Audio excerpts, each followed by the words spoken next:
लेकिन मारीचपी नरसंहार कुछ ऐसा है जो इनके इस दोगलेपन और हिंदू विरोध का कभी न मिटने वाला भारतीय इतिहास का काला धब्बा है। 1978 देखने में सब कुछ लगभग जालियांवाला बाग की तरह ही था।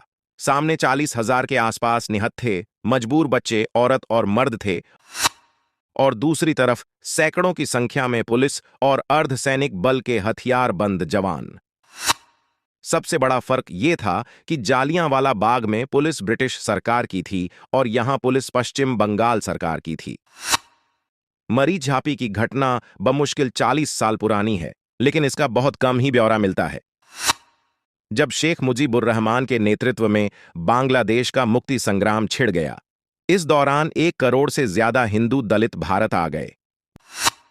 भारत ने उन्हें नागरिकता नहीं दी और उन्हें ट्रांजिट कैंपों में रखा गया, इस कल्पना के साथ कि कभी उन्हें बांग्लादेश वापस भेज दिया जाएगा।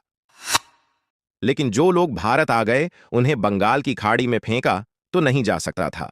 उन्हें भारत के उन इलाकों में भेज दिया गया जहां लोग आम तौर पर रहना नहीं चाहते, मसलन अंडमान द्वीप समूह, छत्तीसगढ़ के दंडकारण्य जंगल, उत्तर प्रदेश के मलेरिया प्रभावित तराई क्षेत्र आदि। 1977 में पश्चिम बंगाल में लेफ्ट फ्रंट की सरकार बनी। उससे पहले लेफ्ट फ्रंट के नेताओं ने आश्वासन दिया था कि दंडकारण्य के शरणार्थियों को पश्चिम बंगाल में बसाया जाएगा।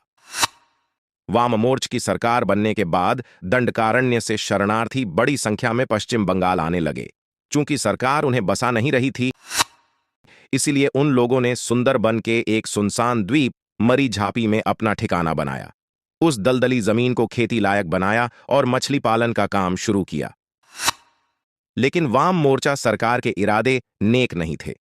सरकार में भद्रलोक बंगालियों का वर्चस्व था और वे भूल नहीं पाए थे कि इन दलितों ने बंगाल के विभाजन का विरोध किया था।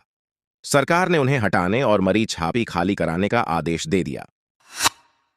इसके बाद तो मानो सरकार मशीनरी भेड़ियों की तरह मरी झापी पर टूट पड़ी। लगभग 100 पुलिस बोट और बीएसएफ के 2 स्टीमर ने 26 जनवरी 1969 को मरी झापी द्वीप की घेराबंदी कर दी। लोगों को वहां से आना और जाना रोक दिया। वहां न भोजन पहुंच सकता था और न दवा। मरी झापी में पीने के पानी के एकमात्र स्रोत में जहर मिला दिया गया। मरी झापी के चारों तरफ समुद्री पानी था, लेकिन पीने के लिए एक बूंद पानी नहीं था। प्रत्यक्षदर्शियों का अनुमान है कि आर्थिक घेराबंदी के दौरान 1000 से ज्यादा लोग मारे गए। आखिरकार लोगों को मरची झापी छोड़ने के लिए मजबूर होना पड़ा। जिंदा बचे लोगों को उठाकर वापस दंडकारण्य पहुंचा दिया गया। कहा जाता है कि इस दौरान लोगों की लाशों को समुद्र में फेंक दिया गया। सुंदरबन के बाघों ने उन्हें खाया और वे आदमखोर बन गए। दरअसल इतने साल भी बंगाली हिंदू शरणार्थियों की नागरिकता का विवाद हल नहीं हुआ है।